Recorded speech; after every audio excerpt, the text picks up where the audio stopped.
Philadelphia থেকে বাংলাদেশ নেহান হাসানকে নিয়ে শুরু হোক দৌড়। আমেরিকার মাটিতে এক তরুণ উইঙ্গার নজর কাড়ছেন কোচদের। বয়স মাত্র 17 বছর, খেলেছেন অনূর্ধ্ব-18 দলে, এখন প্র্যাকটিস করছেন রিজার্ভ টিমের স্কোয়াডে। প্রশ্ন উঠছে, এই প্রতিভা কি একদিন বাংলাদেশের জার্সি গায়ে জড়াবেন? এই তরুণের নাম নেহান হাসান। সম্প্রতি তিনি প্র্যাকটিস করছেন ফিলাডেলফিয়া ইউনিয়নের সাথে। এর আগে খেলেছেন অনূর্ধ্ব-18 দলে। দুই উইংয়ের সমান দক্ষ, স্পিড প্লাস 1:1 ড্রিবলিং শক্তিশালী, ইনজুরি থেকে সফল কামব্যাক, ফিউচার প্রজেক্ট হিসেবে বিবেচিত। ফুটবল বিশ্লেষকদের মতে তার খেলার ধরন আধুনিক ইউরোপিয়ান উইঙ্গারদের মতো। কাট ইন শট, দ্রুত ট্রানজিশন এবং হাই প্রেসিং এ সক্ষমতা রয়েছে।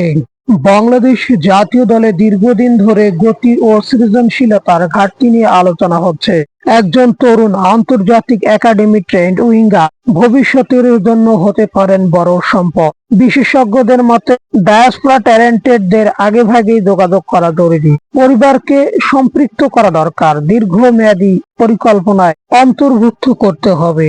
এখনই সময় বাংলাদেশ ফুটবল ফেডারেশনের প্রোঅ্যাক্টিভ হওয়া, আনুষ্ঠানিক যোগাযোগ শুরু করা, পরিবার ও খেলোয়াড়ের সাথে সম্পর্ক গড়ে তোলা, ভবিষ্যৎ জাতীয় দলের রোডম্যাপ অন্তর্ভুক্তি, অনূর্ধ্ব-23 বা অনূর্ধ্ব-20 পরিকল্পনায় যুক্ত করা। এ ধরনের উদ্যোগই দেখা বাংলাদেশ এখন ভবিষ্যতের দিকে কাজ করছে। প্রশ্নটা শুধু ফুটবলে নয়, এটা শেকড়ের।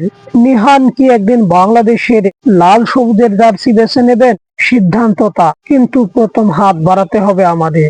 বিশ্ব ফুটবলে প্রতিভা হারিয়ে যায় না, যদি সময় মতো তাকে সঠিক পথ দেখানো যায়। বাংলাদেশ কি প্রস্তুত তার ভবিষ্যৎকে গ্রহণ করতে? সময় এখনই। আপনার কি মনে হয় নেহান হাসানকে বাংলাদেশ ফুটবল ফেডারেশন আমন্ত্রণ জানাবে? বাংলাদেশের জাতীয় ফুটবল দলে খেলবে? কমেন্টে জানিয়ে দিন আপনার মূল্যবান মতামত।